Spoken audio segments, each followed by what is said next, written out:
दर्शकबिन स्वागत छ बीजीटीभीमा। यहाँहरूलाई हरेक दिन अलिकति फरक र विशेष प्रस्तुति लिएर आउने क्रममा आज हामीले विशेषतः नेपालमा राजनीतिक परिवर्तनमा भएका पछिल्ला क्रमका आर्थिक घटनाहरूमा अलिकति राज्यलाई साँच्चै नै शास्ति परे जस्तो अवस्था हामीले सुन्नमा आएको छ र यो गठबन्धनको सरकार चलिरहँदा धेरैले यसको आलोचना पनि गर्न सुरु गरिसकेका छन्, जनताले पनि। किनभने अहिले पेट्रोलियम पदार्थको भाउ, घरमा पकाउने खाना पकाउने ग्यासको भाउ मूल्य वृद्धि भइरहँदाखेरि यो सरकारको आलोचना तीव्र रूपमा सुरु भइसकेको छ। यो विषयमा कुराकानी गर्नको लागि आज हामीले बोलाएका छौँ राष्ट्रिय सभा सांसद हुनुहुन्छ मोहम्मद खालिद सिद्दिकी, जो जसपाबाट पनि अथवा गठबन्धनबाट पनि सरकारमा जानुभएको छ। यो विषयमा हामी कुरा गर्नेछौँ। बजेट र अहिले पछिल्लो समयको मूल्य वृद्धिको विषयमा हामी रहेर कुराकानी गर्नेछौँ। स्वागत छ यहाँलाई। धन्यवाद। के छ, राज्यका जनताले चाहिँ नेपाली कांग्रेस लगायत गठबन्धनको सरकार आउने बित्तिकै भारी मूल्य वृद्धि बेहोर्नु पर्यो नि, अथवा आफ्नो चुलो बाल्नलाई पैसा बढी तिर्नुपर्ने अवस्था आयो नि? मूल्य वृद्धिको कुरा जुन छ त्यो सरकार परिवर्तन पछि मात्र आएको छैन। यो क्रम भारी आयो। यो क्रम चाहिँ ओली सरकारदेखि नै जारी छ। केही कुरा त उहाँका गलत नीतिहरूले गर्दा पनि थियो र केही मूल्य वृद्धि जुन अहिलेको अवस्थामा आएको छ त्यो नेपाल सरकारको कुनै नीति वा कुनै कार्यक्रमले गर्दा हैन, यो अन्तर्राष्ट्रिय परिप्रेक्ष्यमा परिस्थितिमा अब जसरी रसिया युक्रेनको युद्ध त्यस कारणले गर्दा फ्युलको मूल्यमा वृद्धि, फ्युलको मूल्यमा वृद्धि हुन्छ भन्ने निश्चित रूपमा अरू कुराहरूमा, उपभोग्य वस्तुहरूमा, ओसार पसारमा चाहियो भइ नै हाल्छ। भइ नै हाल्छ। अब जसरी ट्रान्सपोर्टेसनको कुरो आउँछ, ट्रान्सपोर्टेसनमा चाहिँ वृद्धि आउँछ, ट्रान्सपोर्टेसनमा वृद्धि आएपछि यसमा पनि वृद्धि आइहाल्छ। भन्दाखेरि यो जुन मूल्य वृद्धि भएको छ, जसको सरकार आए पनि यो अवस्थाको सामना गर्नुपर्ने नै थियो। तर नियम विपरीत एक हप्तामै दुईचोटि मूल्य वृद्धि हुन्छ के? 15 दिनमा एकचोटि मूल्य वृद्धि, मूल्य समायोजन गर्ने भन्ने कुराहरू मैले भने नि, यो नहुनु पर्ने। वास्तवमा जनताको मूल्य वृद्धि जनताको हितमा छैन। तर यो नेपाल सरकारले वा कोलिसनको सरकारले गरेको कार्य हैन, यो अन्तर्राष्ट्रिय स्तरमा आएको उत्पन्न परिस्थितिको बाध्यात्मक रिजल्ट हो। एकछिनलाई मानिदिउँ, यो पनि हो। तर चुनावको दिनसम्म 20 दिनसम्म मूल्य वृद्धि नहुने, त्यतिखेर अन्तर्राष्ट्रिय परिस्थितिले केही असर नगर्ने, चुनाव सकिएको भोलिपल्ट चाहिँ मूल्य वृद्धि हुनुपर्ने, अन्तर्राष्ट्रिय बजारले त्यत्रो असर गर्छ नेपालको चुनावलाई? हैन, अन्तर्राष्ट्रिय यसको हैन। यो पनि त कहीँ लेखेको छैन कि चुनाव पछि चाहिँ मूल्य वृद्धि हुँदैन, यो पनि छैन नि। अब चुनावको बेलामा मान्छेको ध्यान केन्द्रित उता शान्तिसँग सबै मिलेर हैन, यो पनि एउटा संवैधानिक ठुलो दायित्व हो कि राम्ररी निर्वाचन होस्, जनताले आफ्नो अभिमत देओस्, निर्भीक रूपमा मतदान गरोस् हैन, यो पनि ठुलो जिम्मेवारी हो। र यस जिम्मेवारीको बीचमा हुन सक्छ अरू जिम्मेवारी निर्वाह गर्दा तलमाथि भयो होला। अब अलिकति फरक प्रसङ्गमा गए, बजेट आएको छ हजुर 2079 सालको। यो बजेटले झन् मूल्य वृद्धिलाई साथ दिन्छ भन्छ नि, कतिको सत्यता छ? बजेट समग्रमा भन्नुहुन्छ भने पहिलाको तुलनामा यो बजेट मूल्यलाई नियन्त्रण गर्न सक्ने र यस बजेटको विशेषता मैले हेरे अनुसार, मैले अध्ययन गरे अनुसार यसमा संघीयतालाई कार्यान्वयन गर्ने, संविधानका विभिन्न पक्षहरूलाई कार्यान्वयन गर्ने पक्ष मैले हेरेको छु। तर देश आर्थिक सङ्कटमा जाँदैछ पनि भन्ने सरकारले, अनि कर्मचारीहरूको तलब पनि बढाउने, अन्य चिजहरूमा सुविधा पनि बढाउने। मलाई भन्नुहुन्छ भने कर्मचारीले पाउनुपर्ने तलब राज्यले अहिले पनि दिइरहेको छैन। कर्मचारीले अझ तलब पाउनु पर्ने, तर के छ भने सीमित साधन स्रोतमा सरकारले यही गर्न सक्छ हैन। मूल्य वृद्धि भयो, यो दुःखद हो। अब यो बजेटले मलाई आशा छ कि बिस्तारै हामी पुरानै लयमा फर्किन्छौँ जस्तो मलाई लागिरहेको छ। के छ नयाँ व्यवस्था, त्यसको युवाहरूलाई रोजगारीको कार्यक्रम के ल्याएको छ सरकारले, अब जसले आशा पलाओस् जनतालाई? जसरी यो बजेटमा हामीले ठुला ठुला कुरा गरेका छैनौँ। ठुला उद्योग बनाइदिन्छौँ, ठुला एकदम इन्डस्ट्रियल रिभोल्युसन आउँछ भन्ने कुरा गरेका छैनौँ। हामीले के कुरा गरेका छौँ भने ससाना उद्योगहरू यहाँ हामी स्थापित गर्छौँ हैन। Make in Nepal, made in Nepal, use in नेपालको थ्योरी हामी ल्याउँछौँ हैन। र त्योबाट के अरे युवाहरूले रोजगार पाउँछ, इन्डस्ट्री ससाना इन्डस्ट्री उद्योगहरू खोल्छ। त्यसको लागि सरकारले वातावरणको पनि सृजना गर्छ, बजेट पनि दिन्छ, जुन सहुलियत हुन्छ काम गर्नेलाई त्यो पनि प्रदान गर्छ। अर्को पर्यटन र कृषिलाई पनि हामीले लक्षित गरेका छौँ।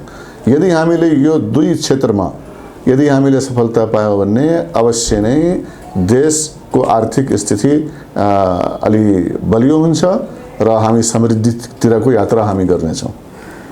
यो सरकारले इन्डक्सन चुलो बाँड्ने, विद्युत उपयोग बढाउने भनेर पनि घोषणा गरेको छ हैन? सही हो।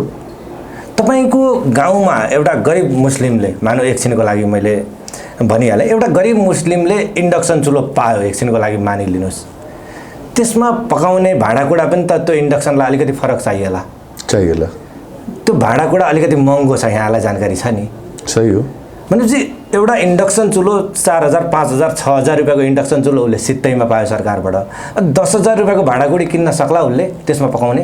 पहिला कुरो, हामी वर्षभरिको बजेट हेर्दा यदि हामी चुला बाल्छौँ भने कति लाग्छ हैन, अनि भाँडा किन्दा कति लाग्छ, एउटा कुरो मलाई लाग्छ यो सहज परिस्थिति घरको लागि हुन्छ। अर्को कुरो के छ भन्ने, यो केन्द्रले गरेको कार्य हो। धेरै यस्ता योजना यसैमा स्थानीय सरकारले पनि गर्नु पर्यो, प्रदेशको सरकारले पनि गर्नु पर्यो। तीनै तहको सरकारले मिलेर एक आपसमा जनताको जीवन जुन अहिले कष्टकर बन्दै गएको छ त्यसबाट निकाल्ने प्रयास यदि हामीले गर्यौँ भने तीनै तहको सरकारले, त हामी यो महँगाईसित हामी लड्न सक्छौँ, मेरो विश्वास छ। हरेक घरमा इन्डक्सन चुलो दिने भनेको छ। हजुरले लिने अथवा हजुरको गाउँमा एउटा दैनिक ज्यालादारी काम गर्ने लिनेमा अलिकति फरक त पर्छ होला नि त? एकदम पर्छ। तर सबैलाई दिने भनेको छ नि त गभर्नमेन्ट। हैन, कठिनाई त छ। कठिनाई नभए कुनै पनि बजेटको कार्यान्वयनमा कठिनाई आउँछ, तर यस बाहेक तपाईसँग विकल्प के छ र हैन? जुन हिसाबले इन्धनको वा ग्यासको मूल्य वृद्धि भइरहेको छ, यदि हामीले वैकल्पिक बाटो खोजेनौँ भने झन खराब स्थिति श्रीलङ्काको स्थितिको सामना हैन। एउटा धनाढ्य व्यक्तिले सरकारले दिएको इन्डक्सन चुलो 4000 रुपियाँको थन्क्याएर राख्ला, किनभने उसँग धन छ, उसले 50,000 को किनेर राखेको होला, उसलाई त्यो उपयोग नै हुँदैन, दिएर पनि काम छैन। एउटा गरिबलाई त्यो 4000 को पनि महँगो हुन्छ, किनभने विद्युत धेरै उठ्छ भन्छ, उसले बचाएर राख्छ। हेर्नुहोस् है, अब त्यो कमसेकम त्यसको एउटा क्याटेगोराइजेसन त हुनुपर्ने हो नि त हैन? हैन, अब गर्ने काम त हेर्नुहोस्, गर्ने काम त धेरै छ हैन। अब यो पहिला पाइला छ यस दिशाको, यसैबाट सबै कुरा भइहाल्छ त्यो छैन। तर मूल्य वृद्धि नियन्त्रण वा वैकल्पिक व्यवस्था रोज्ने राज्यको यो सकारात्मक पाइला हो भन्ने मलाई लाग्छ। तपाईले आफ्नो सरकारलाई राम्रो भनिराख्नु भएको छ। तपाईहरुको मानौ एकछिनको लागि मैले यो जोडिहालेँ, यो सरकारलाई राम्रो भनिराख्नु भएको छ, तर एउटा कुरो नि, तपाईहरुकै यो अलिकति धर्मसँग रिलेटेड यो हज कमिटी अथवा हज गर्न जानेहरूलाई पहिला चाहिँ 1.5-2 लाख रुपियाँमा लगिन्थ्यो, अहिले 4-5 लाख रुपियाँ लाग्ने बनाइदियो यो सरकारले भन्ने खालका कुराहरू आएका छन्। यसमा तपाईले कसरी बचाउ गर्नुहुन्छ त सरकारको? यस बारेमा मैले राष्ट्रिय सभामा आफ्नो बयान दिइसकेँ। यसमा खास के छ भन्ने, जुन अहिले महँगो कस्ट नेपाली मुस्लिम हज यात्रुहरूलाई जुन तिर्न पर्न बाध्य भइरहेको छ मुस्लिम हज यात्रीहरू, त्यसका कारण नेपाल सरकार हैन, केन्द्रीय हज कमिटी हैन, त्यसका कारण सौदी सरकार हो, सौदी सरकारको नीति हो। उहाँहरू जसरी मुअल्लिम दस्तुर लिने गर्थ्यो पहिला थोरै रुपैयाँ थियो, अहिले 5600 रियाल मुअल्लिम दस्तुर बापत सौदी सरकारले नै लिइरहेको छ। त्यसमा हाम्रो सरकारले के गर्न सक्छ त? यो केन्द्रीय हज कमिटीले के गर्न सक्छ? केन्द्रीय हज कमिटी समितिले यसमा केही पनि गर्न सक्छ। मैले सदनमा यो आवाज उठाएका थिएँ कि नेपाल सरकारले बरु सौदी सरकारसँग कूटनीतिक स्तरमा वार्ता गर्नु पर्यो कि त प्रधानमन्त्री राहत कोषबाट नेपाली हज यात्रीहरूलाई राहत पुर्याउनु पर्यो, कि त राज्यले नै ढुकुटीबाट नेपाली हज यात्रीहरूलाई राहत अनुदान दिनु पर्यो भन्ने मेरो भनाइ थियो। अनि समस्या आयो, अब समस्यालाई नबुझिकन मान्छेले एक अर्कालाई गाली दिन सुरु गरियो, यसो भयो त्यसो भयो, त्यो गर्नु हुँदैन। समस्याको समाधानतिर जानु पर्यो। मुस्लिम हज यात्रीहरू कसरी हज गर्न जान्छ, तिनीहरूको लागि के गर्दा राम्रो हुन्छ भन्ने त्यसैतर्फ जानुपर्छ। एकअर्कालाई गाली गरेर समस्याको समाधान हुँदैन। त्यसो भए समग्र रूपमा अहिलेको सरकारले गरेका कामहरूप्रति सन्तुष्ट हुनुहुन्छ यहाँ? अब समग्रमा मैले भने बजेटको कुरा गर्नुहुन्छ भन्ने समग्रमा मैले भने हो हैन। धेरै कुरा बजेटमा आएको छैन। मैले त्यसतर्फ मैले ध्यान आकर्षण पनि गराएका छु। तर चुनावी समयमा चाहिँ चुनावको जुन स्थानीय तहको चुनाव भयो, तालमेलको क्रममा असन्तुष्ट त थियो नि त जसपा सरकारसँग, होइन? अब काम गर्दा गर्दै केही असहज परिस्थिति आउँछ। हामी केही बुन्दालाई लिएर एक ठाउँमा आएका छौँ, एक पार्टी बनेका छैनौँ हामी। त्यसले गर्दा असहजता आउँछ, पहिला पनि आएको छ, अहिले पनि केही असहजता हुन सक्छ, भविष्यमा पनि आउन सक्छ।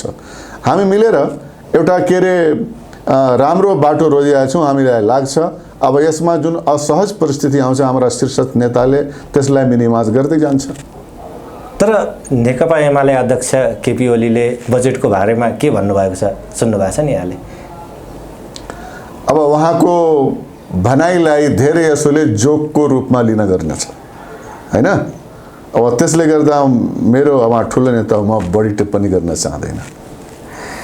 पक्कै पनि जस्तो अहिले बजेट एक हिसाबले राम्रो छ भनेर धेरैले भनिरहेका छन्, तर आर्थिक सङ्कट आउने अवस्थामा पुगिसक्यो नेपाल, त बजेट चाहिँ किन यति साह्रो यसरी चाहिँ बाँडिएको बजेट भनेर पनि भनिएको छ नि। यो साँच्चै आर्थिक अवस्था चाहिँ नेपालको अलिकति अहिले जर्जर भएको हो? अनि हेर्नुहुन्छ भने नेपालको मात्र हैन, अहिले संसारकै आर्थिक अवस्था सङ्कटमा छ। अहिले पुरै साउथ एसियाको अवस्था तपाईँ हेर्नुहोस्। यो नेपाल मात्र हैन, जसले आफ्नो जिडिपीलाई एकदम आकाशमा गएको छ उनीहरूको अवस्था हेर्नुहोस्, हैन? निश्चित रूपमा नेपाल पनि प्रभावित भएको छ, त्यो नभएको हैन, भएको छ। तर के छ भन्ने यसमा हामीलाई अहिले राजनीतिक सहमति, दलीय सहमति, सबै दल मिलेर राष्ट्रिय सहमति बनाउनु पर्यो र राष्ट्रिय सहमति बनाएर हामी देशलाई यो सङ्कटबाट कसरी निकाल्न सक्छौँ भन्ने यो अभियानतिर हामीलाई लाग्नु पर्यो। भन्ने देश हाम्रो सबैको साझा हो, कुनै दलको छैन। यदि आज एउटा दलले शासन गरिरहेको छ, भोलि अर्को दलले गर्छ, यो कुरा बुझिदिनु पर्यो, हैन? यदि यो सरकारले केही गल्ती गरिरहेछ भने विपक्षको के धर्म छ? विपक्षको धर्म यो छैन कि सबै यो दस्तावेजलाई नै के अरे एउटा सपना बाँड्ने आदि इत्यादि भनेर त्यसलाई नकारात्मक रूपमा हेर्ने यो कुरा राम्रो छैन, हैन? यसमा केही बुन्दा यस्ता छन् भन्ने सम्मानपूर्वक आउनुहोस्। सरकार चाहिँ बाटो खुल्ला छ, राख्नुहोस्, त्यसमा संशोधन हुन्छ। यो कुरान र बाइबल के अरे गीता हैन कि त्यसमा संशोधन हुन सक्दैन, हैन? मिलेर आउँ, सबै मिलेर राष्ट्र बनाऊ, राष्ट्रिय सहमतितिर हामी लागौँ।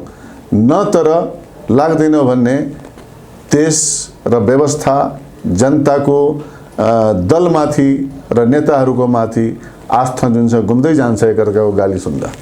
के छ यो सरकारप्रति अलिकति आफूलाई मनमा लागेका खिन्नता केही छ तपाईँलाई? हैन, खिन्नता किन लाग्नु पर्ने? यो सरकार, कुनै सरकारप्रति किन खिन्नता? जनताले अभिमत दिएछ, हैन? सदनमा बहुमत छ। जुन सरकार आए पनि किन खिन्नता लाग्ने? यदि जिम्मेवारी बोध राम्ररी गर्दैन भन्ने हामी विरोध गर्छौँ। आज हामी कोलेसनमा हुँदा पनि, सरकारमा हुँदा पनि, सरकारको पार्टनर हुँदा पनि सदनमा तपाईँ हेर्नुहोस् म सल्लाह दिने गर्छु। तर देशका प्रमुख सहरहरू धनगढी, जनकपुर, धरान, काठमाडौँले खिन्नता प्रकट गर्यो नि जनताको अभिमततिर, हैन? जनताको अभिमत हो, सहर त्यसलाई स्वीकार गर्नुपर्छ। दल चाहिएन भनौँ नि, हैन? त्यसको अर्थ यो छैन कि दल चाहिएन। त्यसको अर्थ यो छ कि दलहरूले आफ्नो उम्मेदवार छान्नमा कहीँ न कहीँ गल्ती गर्नुभएको छ वा गलत प्रचार भएको छ। त्यो प्रचारलाई, त्यो भरमलाई हामी चिर्न सकेका छैनौँ। त्यस्ता पनि राजनीतिक दलै चाहिदैन, हामीलाई त मान्छे भए, काम गर्ने मान्छे भए पुग्छ भन्यो के? हैन, काम गर्ने मान्छे त आउला नि, समय आइरहेछ नि, समय त आइरहेको छ। काठमाडौँ सक्दैनन् भन्न ठिक छ, त अब काठमाडौँ त तब काठमाडौँ स्विजरल्यान्ड बन्ला नि, हजुर हामी पनि हेर्छौँ नि के भयो, के हुन्छ, के परिवर्तन आउँछ। काम गर्न सक्दैनन् भन्न खोज्नु भएको तपाईले? मैले त्यो भन्न खोज्ने थिइनँ। मेरो चाहना हो र मेरो शुभकामना हो ती सबै निर्दलीयले काम गरोस्, तर सीमित साधन स्रोतमा, सीमित के अरे रिसोर्सेसमा यिनीहरूले काठमाडौँलाई हैन स्विजरल्यान्डका सहर कसरी बनाउँछ हैन, अनि लन्डन कसरी बनाउँछ हामी पनि हेर्छौँ नि, तपाईँ पनि हेर्नुहुन्छ।